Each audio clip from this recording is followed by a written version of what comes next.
We just had the one location. Sometimes people would inquire and they were like, oh, well, if I just had one that was a little bit bigger or whatever the case may be. So me being forward thinking, I'm like, all right, well, let me just get out ahead of the curve this time. We'll have this size, this size, this size, this size, so that whatever space someone needs, they can come in and just have what they need, as opposed to me having to, build something out or whatever the case may be. And it worked. I'm grateful for that. You're not just a hair professional, you're a CEO. Hey guys, I'm Jen with Hair CEO, a business coaching and accounting firm helping you build a premium brand focused on profits without overpaying in taxes. On this channel, I bring you videos on business and taxes tailored specifically to self-employed hair professionals and beauty business owners. So if you're new here, consider subscribing. Today, I am joined by Sinclair. He is a barber, a SMP artist, and the owner of 2 Salon Suite locations. He's going to share his story on how he got started and the success that he's found now as a Salon Suite owner. I'm really excited to have you on here. Tell me a little bit about how you got into barbering first. My first introduction to barbering came from my dad. That was one of his jobs way back in the day. My dad was one of those dads who's always had multiple jobs, and I enjoyed watching him cut my younger brothers. I'm the oldest of 3, so I would always go first by virtue of being the firstborn son. Afterwards, I would have the privilege of watching him cut my 2 younger brothers, and that's when my interest first got started in barbering and in the grooming space. Okay. Now, was barbering your very first job? Technically, no. But it was one of my very first hustles in a way to make money. Okay, let's talk about that. So, when did that start?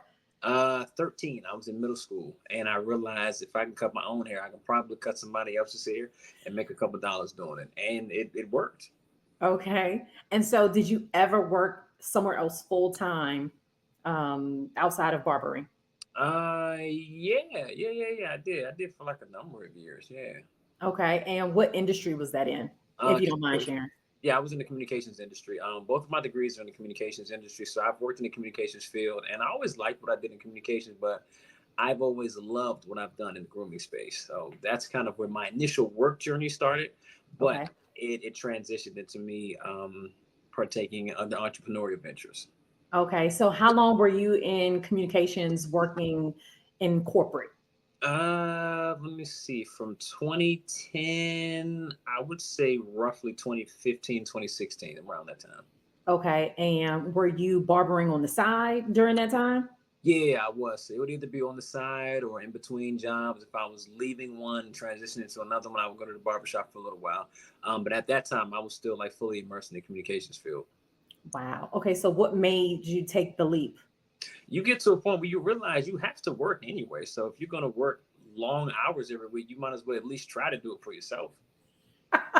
Is that really how it started? You were just like, Yeah, if I gotta work anyway, why not work for me? Why not at least try? That was my thing. Why not at least try? And I had to ask myself, what am I gonna wait till I'm like 40 to jump out there? I'm like, nah, now's the perfect opportunity. okay. And so you're working full time. I mean, you're working full time doing barbering on the side. Mhm. And when you were doing it from the side, were you working inside of a different another shop? Were you in a salon suite? Like, kind of talk to me about where you were cutting hair. I was in 2 different shops over the course, actually, no, 3 different shops over the course of a couple of different years. And it was cool, but it was just traditional style barbershop, open space, a couple of barbers, chairs on each side, things like that. It's a different type of dynamic compared to when you're working in a salon suite, like by yourself. Right. Okay. So the whole time you were doing this on the side, you were in more of a traditional barbershop. Correct. Okay. And so when you made the leap, were you still like, I guess I'm guessing it was booth rent? Yeah. At 2 of the 3 shops, yeah, it was. Okay. And so when you made the leap and said, okay, I'm going to go full time, did you go full time in one barbershop, or was that when you decided like to open up your own? Like, give me the No. background. Yeah, so once I worked at one shop for a couple of years, moved to another shop for a couple of years, moved to a third shop for a couple of years, and when it was time for me to just do this full time, I worked in that shop for a while. Eventually, you just outgrow spaces by virtue of your trajectory and how you're trying to grow. Yep. And I realized the best decision for me at that point in my career was going to be to go into a situation where I can individualize my business, individualize my services, and cater specifically to my clients without any side of outside interference. Okay. And so what did that translate into? You like researching a salon suite, or like, I'm not following? Let me see. I got the information from my first salon suite from a buddy of mine whose clippers I had repaired one time. I had reached out to him. I think we were just conversing about transitioning and different types of work environments. He was like, "Oh, I know somebody that's got some suites that happen to be close to where I was currently working at." So I'm like, "All right, cool. If she's got a space, I'm going over there." And it just worked. Everything Okay. happens for a reason, and it just worked. That was when I Okay. initially transitioned into my first individualized suite in somebody else's business. Okay. Okay. Makes sense. All right. Now talk to me about how you decided. Like, you mentioned that if you're going to work, you might as Mhm. well go all in and work for yourself. Mhm. But did you do anything to prepare yourself financially for that leap? Because I would imagine working in communications, Mhm. making a nice salary, and I'm not Mhm. sure if barbering was pulling in as much money as your full-time job. But was there anything you did to prepare yourself for leaving your full-time job? Yeah, you save a bunch of money. That's what you do initially. But for me, it was just very straightforward. I said, okay, cool. I need to make X amount of dollars to support this type of lifestyle that I want to live. Yep. I need this many clients. So you just sit down and you crunch the numbers and you realize, okay, cool. I have to pull in this much every month in order to make this work. And that's what I did. Okay. So saved up first, right? Yeah, So you you said, gotta have okay. that. You gotta have a nest because anything can happen. Anything. Exactly. Because no, I mean, that's important for us to say, because a lot of people listening may be in a similar situation where they have a full-time job Mhm. and they want to make the leap. But I've seen it happen so many times where people will make the leap and Mhm. they'll say, "Oh, you got to build it," and they'll come, but they won't do any preparation beforehand. So Mhm. I really like talking about having a nest egg, because that is important. I'm all about being positive and optimistic and positive thinking, Right, but right. you need that nest egg. Yeah, you got it. Yeah, you got to be real. You have to be real about your situation. You have to calculate um, the amount of money your life costs you. If you have children, you need to save more. If you have a spouse, you need to discuss that with them. Like, you have to take those things into consideration. Crunch the numbers and make sure you're going to have enough to sustain what it is you need to sustain on a monthly basis. If not, take your time. Exactly. Love that. Okay, so you are in a suite now, Hmm. and talk to me about how long you were there, how that was for you. I think I was there for maybe a year or two. Okay. We'll go in the middle. We'll say I was there for a year and a half. Uh, Okay. I was there for a year and a half, and immediately I felt the difference. My clients felt the difference. They noticed the difference. It felt right. I was in full control of my environment, and I had more leverage to position myself and my business in the direction that I wanted it to go. Again, without that outside interference and noise. That was probably one of the best decisions I've ever made in terms of my career. Okay. Okay. Now, was this at this time when you were in the suite? Is this when you were introduced to SMP? No, not yet. That didn't happen until a couple years later. Okay, so let's talk through kind of how you got to SMP, because you were only in your salon suite for a year. You said a year and a half, maybe? About a year and a half, yeah. Okay, so year and a half, and then you opened your own salon suite location. Correct. Yeah. So about a year and a half after that, the opportunity presented itself for me to open up our first location, and I jumped on it. Sometime when opportunity knocks, you got to answer the door and say, you know what, now is the time. Um, Absolutely. I did it, and we were blessed that everything it just worked. I mean, we survived COVID, which was like a 2.5 month shutdown. Once we were able to open back up, we hit the ground running, like, and everything has been great ever since. That was in 2018 when we opened up our first location. Okay, so let's talk about that, because you said the opportunity presented itself. Yeah, So how does this opportunity just present itself? networking. That's probably the easiest way to put it. Networking. But like, does it fall from the sky? Was this in your brain to one day open it? Like, were you manifesting this? What, like, how does this happen? So everyone's story is gonna be different. My story, I mean, it really did happen from networking. Somebody made mention of an opportunity for growth to me, and I'm like, you know what? Yeah, let's go talk to these people and see what they're talking about. In terms of other preparation, even with that though, like, you again, as I'm working in my suite, I'm still planning for what's next. I knew as a child that I wanted a barbershop one day. I didn't know what the shop design was going to look like until I was in my first suite in somebody else's business, and I realized, oh, this is something that could work for barbering also. So everything in my life, it's been strategically placed for a reason. And I've learned from each of those opportunities that I've been presented with. So once that opportunity presented itself via networking, preparation, and again, still saving money, I'm like, you know what? Let's pull the trigger on this, because if not now, when? Okay.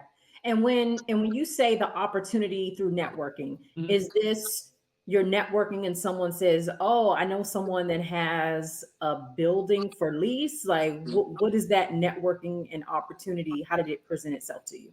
So for me, someone came to me with an opportunity for growth, and they're like, "Hey, this space may be looking to house this type of a business. I think it may at least be worth the conversation and talking to these people to see if this is an opportunity that's going to be feasible for both of you all."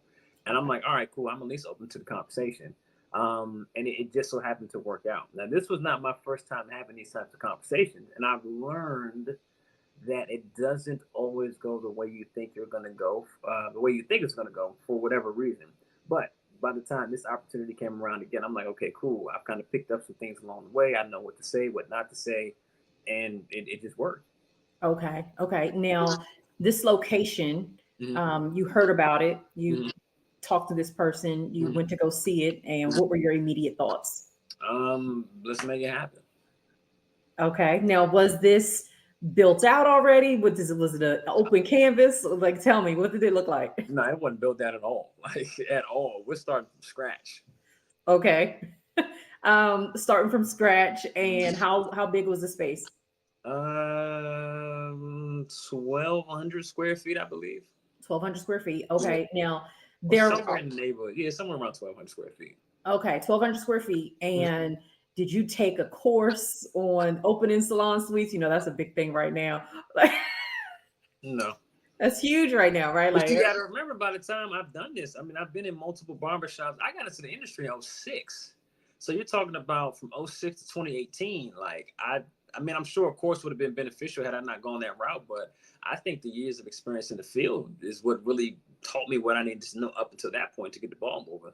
okay, okay. So let's talk finances if you don't mind. Hmm. Um, and you don't have to be exact, but I want to talk about what it costs to build out. Hmm. And did you have any assistance? Hmm. So this person who had the building available, Hmm. did they offer you any type of incentives or yeah, any money to build out, or was this all on you? It was a combination of both. Generally, people, they're not handing out money. They're not going to just give you money and say, "Hey, let's do this." But you have to remember, everything is negotiable. Yes. Everything is negotiable. Um, as a tenant, you want the space. As a building owner, they want you as a tenant. So Yep. let's meet in the middle. That was kind of the case with my situation. You sit down and you talk. You say, "Well, hey, if you want me here, I need this to be done. This, that." Like, you sit and it's business. Yeah.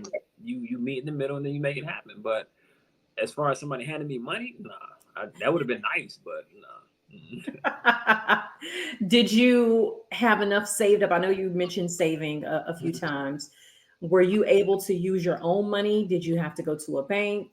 Um, This is when you leverage silent investors. okay, let's talk about that. What does that mean? If you have networked properly, you have people that are willing to buy into your business metaphorically and say, "Hey, okay, cool. This is your vision. I want to support you." It saves you the interest rates of going to a bank or a credit union, things like that. That's when you really have to lean on people that you know who believe in what you're doing and are able to support you. That's probably the best advice I can give somebody. I It, love it that. really takes a team. Like, if you have a team, if you look at anybody who's been successful in anything, they have a team of people around them. Okay, yeah. Now, is that team always family or is this friends, professional? It depends on who you ask. For me, I trust family the most, so that's who I tend to lean on when I want to run ideas past people, build things out, scale certain things. For me, Okay. that's my story. Somebody else may tell you something different. Of course, of course. But we're talking about your story. So I just want to hear about your story. I want to know how you did it. Yeah, So you leaned on family, possibly some silent, just silent investors. silent. Um, now, did you have to give up equity in your business, or was it more of like just a repayment, or, how did those silent investment deals look like? For me, it was straightforward. Again, that's the benefit of dealing with family. Like, hey, I'm trying to do this. How can you help me? Then they meet you where you need to be met, and then that's it. Okay, awesome. All right. So your build out of your first location, 1,200 square feet. What does that build out look like for you? In terms of what? In what context? So the getting a general contractor, what were you asking him to build for you? What were your requirements? Now, this is where the research really, really benefits you if you know what you're doing. That can probably be one of the biggest headaches, or it can be one of the biggest reliefs when it comes to general contractors, because you have to find someone, one, who knows what they're doing, two, who knows the codes where you're going to be working at, three, who is professionally licensed to do the work, four, can get it done when they say they can get it done, and then five, who does this honest, straight up business. So for my story, I was blessed again, and working within that network of silent investors. They're like, hey, this is the person that we use for X, Y, Z. This is going to be the person to give you a quote. This is going to be the person that does your build out. This is the work they've done before. You're in good hands. Okay. Okay. And how many suites did you get in your 1,200 square foot building? 6. 6. Okay. And roughly how much was that build out? It was north of, now you talking about 2018. I'm gonna say north of 25, if I remember correctly. Okay. 25,000. Yeah. If I remember correctly. Yeah. Okay. Because you gotta think, you've got build out, you've got permits, you've got plumbing, you've got it's a lot. So I would say safely probably north of 25. And this is pre-COVID. Okay. Pre-COVID, 25,000. Yeah. Okay. And how was it getting those suites leased out? For me, it was easy. I don't Networking know. again? What was that? That networking again? Well, yeah, that, and then just by virtue of being in the industry for so long, like you end up knowing someone who knows someone who knows someone, or you've seen the process done before, and you're like, oh, okay, I'm going to do that. Or when you see people who have done what it is that you do already, ask them, hey, how did you do this? The worst thing they can say is no, I'm not going to tell you. Yeah, exactly. Yeah. That's it.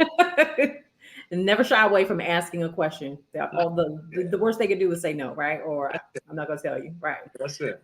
Okay, so you're in the salon suite, and when did you start the SMP? That was during the pandemic. Okay, so tell me how that ended up happening. Sitting at home thinking about what comes next while your business is closed for 2.5 months, and you come across options where you realize I can do this. Okay. And you just have to tap into a side of yourself where you realize failure is not an option. I love that. You're so positive thinking. What's the truth? I mean, this is my lived experience. Like, it's the truth. So for those who don't know, can you, because I know I'm saying SMP, like everyone knows what SMP is, and I know it's still a fairly new service. So can you tell people who have never heard of SMP what it is, just a brief overview of what it is? What the acronym stands for is scalp micropigmentation. What that is the deposit of pigment into the superficial layer of the epidermis that's designed to look like hair when the hair is cut really low. A closely correlated service is microblading or microshading. If people are familiar with those services, just imagine that with a different application technique in a different part of the body. Okay. And this is for men, women? This is for anybody who has sparse, thinning, or balding hair. Okay. All right. And so you get into this, or you learn the technique during the pandemic.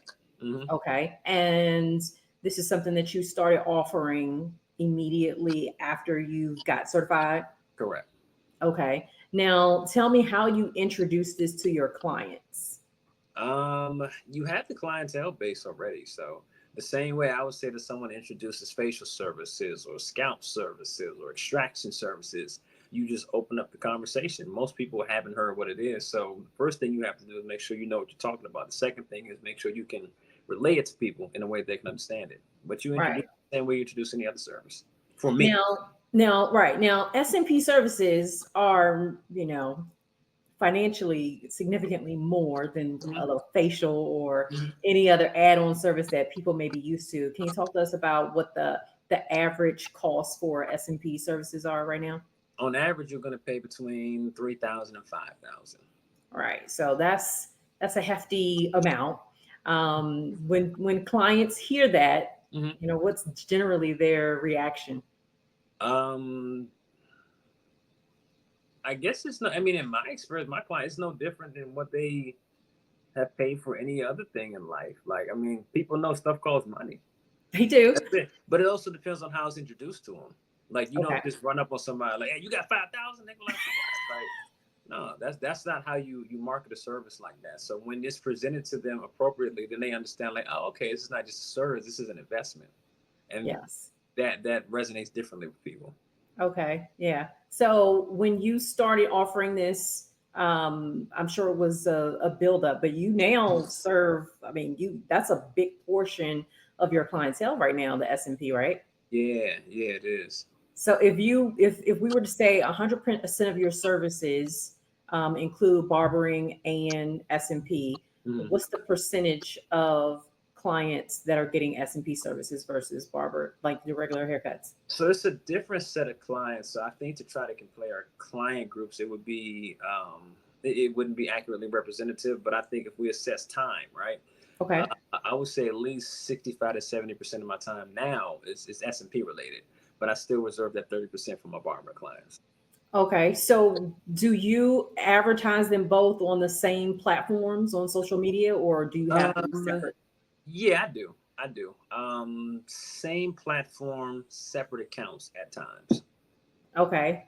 Now, can you talk to me about that and what made you do two separate accounts and why is it sometimes? Um, so my original account, that's the one that houses business related content, barbering related content, and SMP related content. Okay. But I have a separate SMP account that's strictly for the SMP business. That way, if someone is only looking for SMP, they can go directly there. Okay. Do you find that you spend more time on one over the other? No. Okay. So maybe like you When I divide check your time one, equally. yeah, when I check one, I check the other. When I post on one, I post another.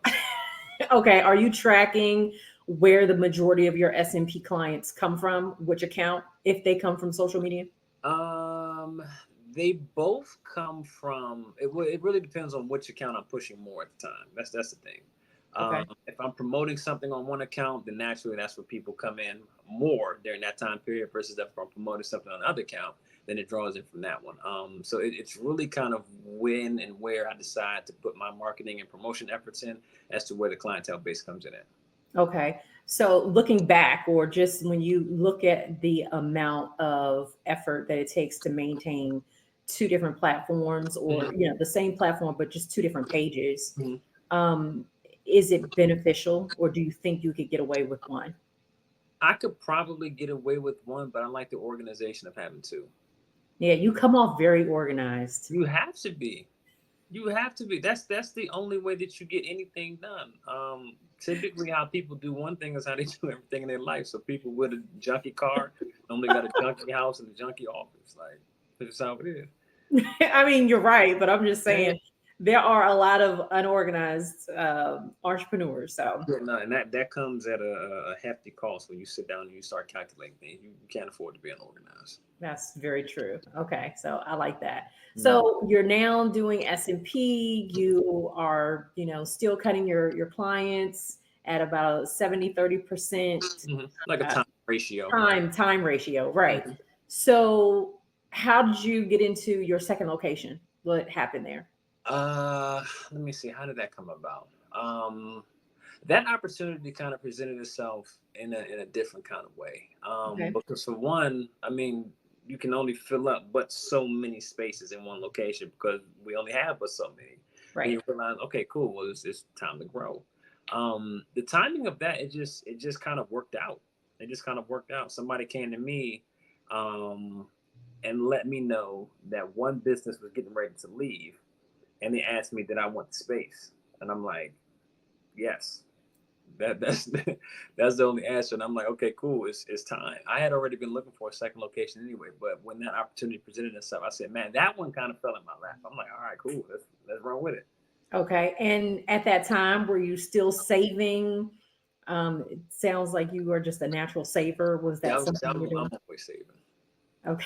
I'm always So saving. always saving. Yeah. I mean, I like that you're saying that because I feel like today on social media, it's everything is this instant gratification Hmm. and everything happens overnight Hmm. and everything comes from loans and banks and credit cards and Hmm. other people's money, and we don't talk about just saving. Saving your money. Yeah, Saving your money. that's a strategy. Or just not spending it on frivolous thing. I don't believe in just having money sitting in a savings account, like in a literal sense. It's not doing nothing for you, but just not spending it on frivolous things. So the second location, did you fund the build out the same way where you went back to some silent investors, or did you do things differently the second time around? I did everything the same way. If it's not broke, don't fix it. Okay. Yeah. The second location size compared to the first one? Same size. Same size. Mhm. Okay. So same 6 weeks in the new one. Correct. Anything that you did differently the second time around from the first time? Yeah. So originally, when we built out the first location, all the suites were the same size. In the second location, we had suites that were different sizes to accommodate different types of professionals. Now, did you do that because you had specific people interested, or were you thinking that you were just going to target different professionals? Really both. Okay. Sometimes people would inquire and they would say, "Oh, okay, well, yeah, like when we just had the one location, they were like, oh, well, if I just had one that was a little bit bigger or whatever the case may be." So, me being forward thinking, I'm like, all right, well, let me just get out ahead of the curve this time. We'll have this size, this size, this size, this size, so that whatever space someone needs, they can come in and just have what they need, as opposed to me having to, build something out or whatever the case may be. And it worked. I'm grateful for that. Okay. So tell me about how much of your time is spent managing the locations, because right now, you have SMP clients, you have Mhm. your regular barbering clients. Mhm. How much time does it take to manage if you're managing these locations on your own? Yeah, I was gonna say I don't have to manage them. A situation like this, it manages itself. Okay. And is that because you're doing a great job of vetting people who That are renting? and that and it's the type of person who looks for a suite. When you're in a suite, you're a one man or one woman business. Like that's it. So I don't have to be around and say, hey, why didn't you come to work today, or why were you late, or your client was looking for. I don't have to do none of that. You are one. That's your business. You are a one man or one woman business. Um, that's one of the things that I'm grateful for compared to like a traditional style barbershop. Depending on the organizational culture, you need somebody to manage those spaces sometimes. But with this type of a design, it manages itself. Okay. So you're not picking up rent once a week. You've systematized that process. To a degree, yes, but like I haven't heard nobody say pick up rent in, like years. I would assume that that's kind of like I mean, I gotta ask. antiquated. Yeah, I would assume that's kind of antiquated. But I mean, short answer, no, no, I'm not. No. So are people just zailing you? I mean, there are levels to Mm, how this process is automated.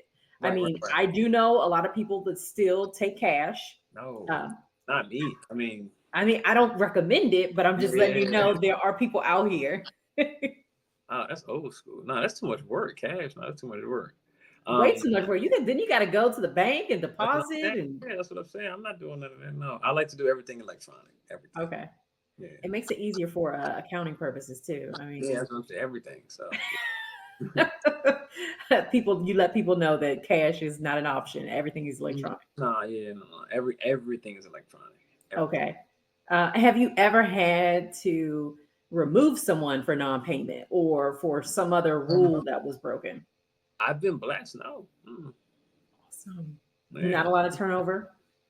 no. That's the thing. When people come, they try to like camp out for a while, which is cool. But I think it speaks to the testament, one, of the organizational culture of the locations. Two, um, again, it's a certain type of professional that seeks out a suite. Okay. Three, one of the standard operating procedures that we've had in place since we opened up is that you have to be professionally licensed to work at one of the two locations. You have to. So when you have your license, that again brings in a different type of professional. Hmm. Absolutely. I agree with that. What do you think differentiates your salon suites location from anyone else's? I haven't been in a lot of other people's businesses to know for sure, but I Okay. just know there's certain standards that we've implemented, and it caters to, again, a calm, cool, and collected work environment. When you have spaces like that that are welcoming to everybody, turnover's low, drama's low, you don't have issues, communication is very high and fluid. So I think those types of things, just having those standards in place, is what helps to curate the kind of environment that I want to work in. I don't set up anything that I wouldn't want to work in myself, and I'm in my business weekly. So um, having those standards in place is what keeps everything operating how it's supposed to be. Okay. So you have, I mean, you're barbering, you have the SMP, Hmm. you have the salon suite locations. Hmm. You're always thinking about the future Yeah, you have to. and what's next. So what is next for Sinclair? What is next for you in the next, let's say what's next for you in the next year, but then Mhm. also the next 5 years? And the next year, definitely continuing to grow the business. I've been blessed that like the momentum that I picked up, especially since growing out the SMP side of my business, it hasn't slowed down yet. So within the next year, I plan to continue to leverage that momentum. Within the next 5 years, I think that momentum will carry me to whatever business goals I have up here and I have written down within that time frame. That's going to be my safest answer that I have for you at this point. Okay, I like that. But you also, I want to get into your brain a little bit about how you stay organized. You mentioned something, I think, before I started recording about how you write down everything. Take Yeah. us through a day in a life of Sinclair and how you organize yourself. Well, it depends on what I'm doing that day. But my days are pretty regimented to maximize, like, either using time for work or maximize staying away from work and maximizing time for me. That balance for me is very important. I know everybody else's life is different, but that's something that I really hold in high esteem. It's just taking days to peacefully exist sometime. So when you organize things and you have structures in place and you have lists that you can check off, you can fit time and say, okay, cool, I finished everything I need to do today by 3 p.m. 3 p.m. to 7 p.m. is me time. I'm going to go for a bike ride. I'm going to go treat myself to dinner. I'm going to go to a comedy show that evening, whatever the case may be. That's the importance for me in staying organized so that I can maximize my time without being too stressed or overwhelmed. Okay, so practically though, what does that look like? So does that mean you have a book of tasks, a list in your phone, waking up at the same time? Like practically, what does that look like?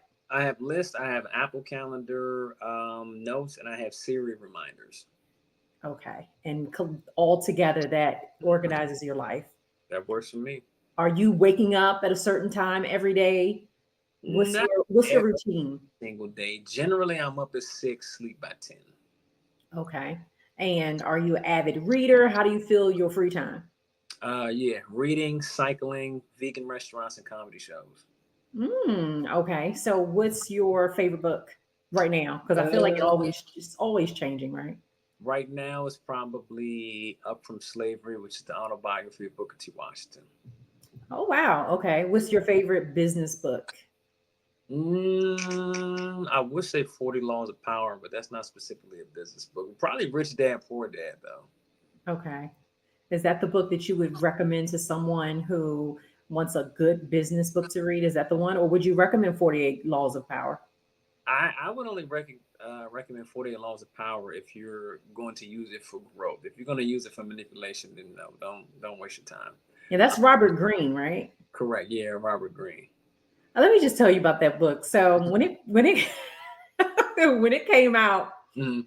and I was reading it, I had the same thought. I was like, what kind of evil is this? Yeah, yeah, yeah, yeah. I mean, it's a tool, just like anything else. The same way with this social media and internet stuff. It can be used for good or it can be used for bad. If you want to use it bad, I would say don't waste your time. You can learn bad by yourself. You don't need to go get a book for that. So you want to take your bad to another level, you might want to read 48 Laws of Power. But That's just what have how have you used that book in your career? the 48 Laws of Power. Yeah, I don't. I wasn't a huge fan of that book. I mean, it's a good read for information, but it's not one that hit home for me though. gotcha. Okay, but Rich Dad, Poor Dad, that Yeah, Rich Dad Poor Dad was cool. Honestly though, and it may sound kind of far fetched, but I think in terms of business, right? The type of business that I'm in SMP, I'm in barbering, but ultimately I'm in the sales business. yes. That's what I'm selling. I'm selling Every myself. business owner is in the selling business. Right. So when I think about sales, I also think about how we communicate and how people receive information. So I think the book that hit home for me, and it's going to be a reach of a correlation for some people, but if you understand how it works, then it makes sense. The Five Love Languages book, um, that one really helped me understand people, and it really helped me understand sales from a human communicative dynamic. And That's that's probably Gary one of the Chapman, right? Correct. Yeah, that's probably been one of the most beneficial books I've read when it comes to business. Really? I mean, I've read that book. I Yeah, love reading, yeah. but I've never thought about it from as a business book. So think about the concept of words of affirmation, right? Yep. That's going to be someone who sends and receives love through again words, affirming certain things through communication. Love is a feeling. When people come into a space, particularly a grooming space, that's an intimate environment, not sexually intimate, of course, but intimate in that it's just you and that person sharing the space together for whatever given amount of time. If that person is the type of person that feels good based on words of affirmation, your conversation while you're there with them is very important.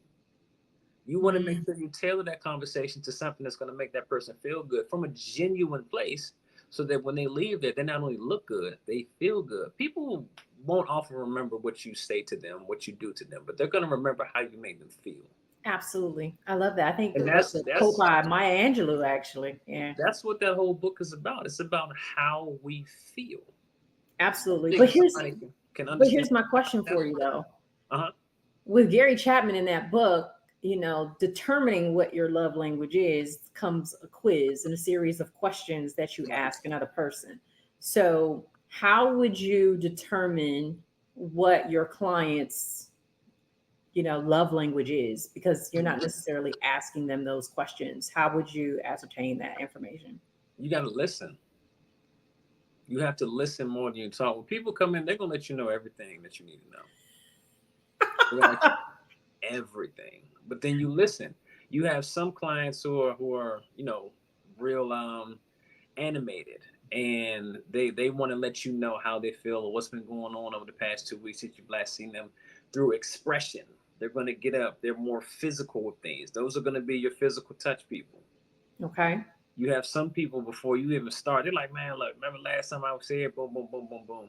Those are the people that like to talk. Those are going to be your words of affirmation people.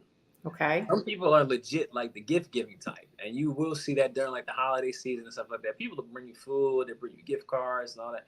It's the same concept. Nice. It Okay. just applies to the type of business that we do. We have the benefit of being in a position to really get to know our clients to the point where they're just little relationships. That's all they are. Yeah. Yeah. So if the five love Absolutely. languages applies to a romantic relationship, why wouldn't it apply to an intimate business relationship as well? Love that. Love it. What advice would you give a barber who is trying to enter the SMP services? Do it. It's again, that's probably been the best decision that I've made since being a barber. I would say do it. What about the person who has gone through the trainings? Maybe Mhm. they're certified and they're really struggling with finding clients. What When would be your advice? you said they've gone through the training and they're struggling to gain clients, Yep. that's the hardest part for everybody. The hardest part about SMP is just getting started. That's the hardest part. The advice that I would give to them is, for one, remember your marketing techniques that got your barbering clients. You had to start from somewhere. You didn't come out of barber school with your license and 30 clients waiting for you at the barbershop you went to. Apply those same marketing principles to SMP and understand that this is a more nuanced industry and you're getting into it at a very special time because not everybody knows what it is. Leverage that. Okay. Is there anyone that you would say it's not good for? Like if someone were to say, I don't know if this is for me, or do you think it's for a particular type of person? It's definitely for a particular type of person. It's for the type of person who likes helping people. The person who I would strongly discourage from getting into SMP is the person who wants to get into it for the money. Don't do it. Okay. It's better investments of your time. You can go and invest in rental properties and do Airbnb arbitrage if you just want something for money. Don't do this for money. Do this because you enjoy helping people. Okay. Okay. Now, I know, and I feel like I'm jumping all over the place, but questions are coming to me as I'm thinking about clients that I've talked to. I'm trying to ask you questions that I feel like some barbers would be whispering in my ear right now. Mhm. And one of the questions that I'm hearing is how do you structure your business to have, like, is it days where you only do S&P and you only do barbering? Do you have it so that people can only book your S&P services on certain days? Like, how do you manage those two different, very, very different services? So first answer, yes. There is days where I only do SMP and there's days when I only do barbering. That's how I like to structure my business because I'm serving two different populations. It's extremely rare that you will see me do both on one day. That's just not how I like to operate.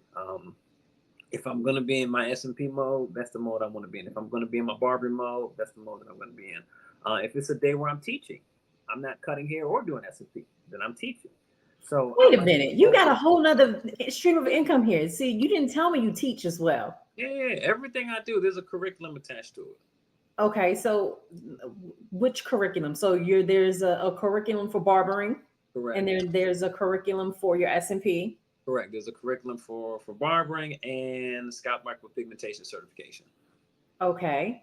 And all right, so you're just adding on layers here. So how yeah.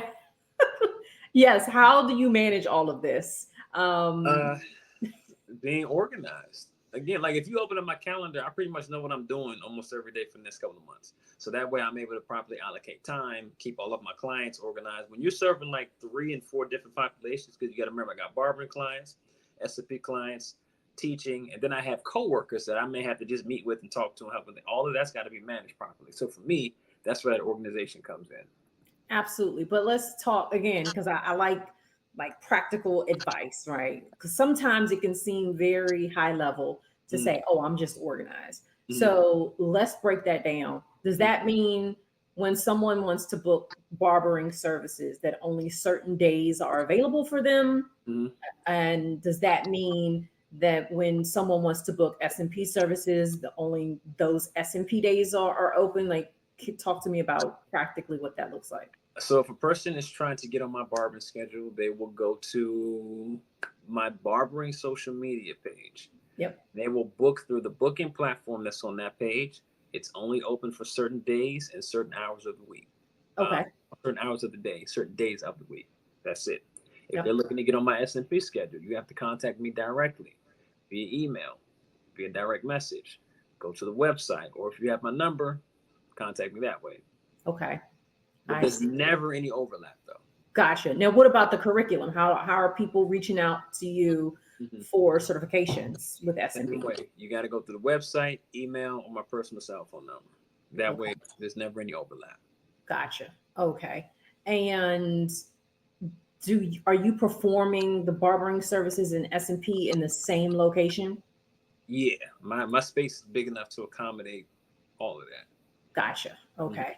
And with S&P, are there state regulations that someone has to be aware of, or um, what type of, like, is it state certified? Is it just S&P certifications? Like, talk to me about that.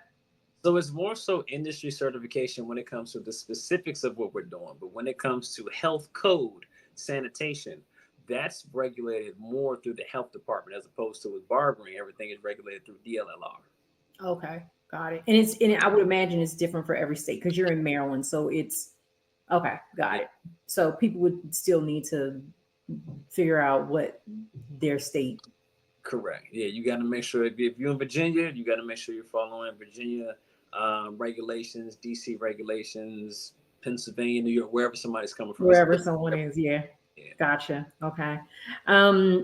What advice would you give to someone wanting to open up a salon suite location? Uh, the first thing I would probably do is just ask them why salon suites over a traditional style barbershop. If someone were to ask you that question, how would you answer? Well, it depends on your desired outcome. Do you want something that's going to be more hands-on or more hands-off? Do you want something that you're curating the entire environment for, or do you want people to come in and let their space be home? I mean, that's probably going to be the first conversation I would have with somebody to better determine what route is going to be best for them. So it's interesting that you say that, but you personally, do you feel like the traditional model of open space barbershop, do you feel like that's fading away? Do you think that'll ever disappear completely? No, it won't ever disappear because you need that baseline to start from. I think what's going to disappear is the time that people spend in those environments. I think Mm, people are going to be growing a lot faster and they're going to see that turn around a lot quicker. Whereas when I first got into this, there was no social media. You saw my early 2000s. It wasn't anything. The yeah, most we had was probably like Black Planet and MySpace. And that was when it was social networking. It wasn't social media. It's a big difference.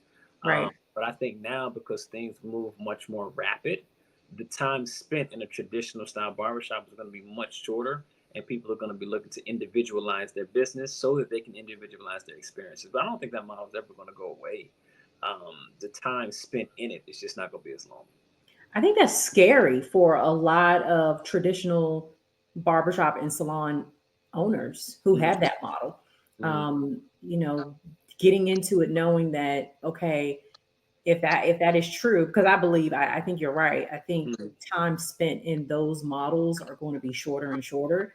Right. But who wants to go into a business model knowing that there's going to be a high turnover rate? I think it depends on how a person leverages it. There's always going to be somebody looking to get into this industry, which means there's always going to be barber students, cosmetology students, nail students, esthetician students. They're going to need a place to go.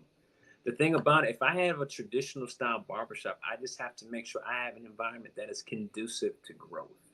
I agree. I agree. What I And would say to that is I think you're absolutely right. I mm, think the way you get around the high turnover rate mm, or what you do to differentiate yourself, I think when we're talking about the traditional barbershop and salons, I think what needs to happen, I don't know if it's going to, but I think what needs to happen, I think we need to see more of these traditional salons and barbershops go commission mm, and go commission the right way, where the people in those chairs are actually employees mm, and not forced to pay booth rent. mm, Because when you're talking about your entry level barbers, your entry level hairstylists, mm, those are the people that need the structure and that work environment where there is more support. And when you are throwing someone right out of school into a situation where now they have to pay you mm, weekly, that's a lot of stress. They don't have a clientele. mm, And I think if we can have more leaders in that industry, where if you're going to go that traditional route, do it where it's a commission and their employees, not 1099. Don't put all of the burden on these newer, mm, barbers and these new professionals. Don't put that big burden on them where it's okay, where's my money every week? Or oh, I'll start you out with a low booth rent, but it's going to go up to X amount after, so and so. 6 months. Yeah, exactly. Like Yeah. I think we need to have more leadership in that area. I think that would also help people make the transition into a salon suite easier. I Mm, think people would then have the opportunity to get used to the idea of taxes being taken out, because I know that is a big part of what I see in my industry. And I speak from experience because, straight out of college, I didn't have a full-time job. I went into business full-time right after college, degree in economics, and opened up my first business. Yourself, you worked in corporate, you knew your paycheck wasn't your full paycheck. Right. You didn't have to get used to this whole thing of, oh, wait a minute, I got to pay Uncle Sam something, but for a lot of people who are going directly into a barbershop or a hair salon and they're forced to booth rent, they don't know what it means to pay taxes. They don't know what it means to get a W-2, a wage, and see, oh, wow, I'm not getting 100% of my income. So that when I'm ready to make that jump or make that leap, now they're used to it. They know, okay, well, this is not all my money. We need that. And I think that is the future if we want to see the model not die, or not just put so much stress on our professionals just starting out. I mean, that's just my soapbox, but I think that's that is what I see, because of course I work heavily with a lot of different professionals, and I know you're not used to the way other people run their business. You're just used to the Sinclair way, which is very organized. You have a lot in place, but I will tell you, you are more the exception than the rule. You are not your average, barbershop owner. You're not your average, salon suite location owner even. And a lot of people would think that, oh, someone who has, salon suite locations, they got everything together. That's so far from the truth. I've seen so many location owners just doing it all wrong, in tons of debt, not making money. It looks so sweet from the outside, but if you're not doing what you're supposed to do, or you're not making the right decisions or running the numbers and looking at things from the business perspective, you can still get yourself in a lot of trouble. Yeah, it will crash and burn. Yeah. It will crash and burn. Yes. Man. Absolutely. But a lot of people look at, oh, I'm gonna open up a location. And it's just like, you're not really looking at the whole picture here. Yeah, and I'm seeing it. I mean, I'm doing their taxes, I'm talking to them, and I'm just seeing the stress that they're putting on themselves, all for the sake of being a salon suite location, having a salon suite location. It's nice. It's not that serious. Yeah. Not to the point where you're compromising your peace, your happiness, and your health. It's no. Or your finances. That too. Yeah. No, that's not a good look. Definitely not a good look. But there are pluses. I mean, out of everything that you're doing, I think SMP gives you the fuzzies and the warms and fuzzies. But am I wrong? Like, if you had to rate what you enjoy most, how would you rate them? I think that's like asking a parent which child is their favorite kid. Like, and you know what? Every parent lies and says that, oh, I don't have a favorite, but it's not true. They do have a favorite. They probably do. I'm not a parent, so I don't know. If we circle back in like 5-10 years, I might have an answer for you about that one. But I don't honestly have a favorite. I like everything that I have my hands involved in for different reasons. Okay. That's really the truth. Because if I didn't like it anymore, I would just stop doing it. Okay. Yeah, but you see yourself doing this for a while. Oh yeah. I have a great setup, like a great setup. Awesome. I love it. Well, I appreciate you coming on and, just talking to me and being open and transparent. I mean, it's not easy to come on here talking about your business, but I appreciate you sharing your knowledge. If people want to reach out to you and just connect with you, how can they? The best way is probably going to be via social media. At Sinclair Grooming, all one word, on Instagram, or SMP DMV on Instagram, or send me an email. I check those very frequently. info@smpdmv.co.